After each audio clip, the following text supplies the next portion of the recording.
kailangang naghanda ka sa pagsasanay na protektahan ito at tanggapin ang medalyon bilang bagong tagabantay ng puso ng Panay. Ikaw ang susunod na tagabantay. Ano na lang gawin yung bantay?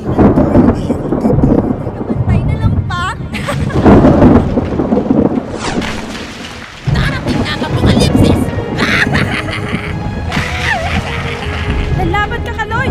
Lalaban ka na parang isang tunay na bantay!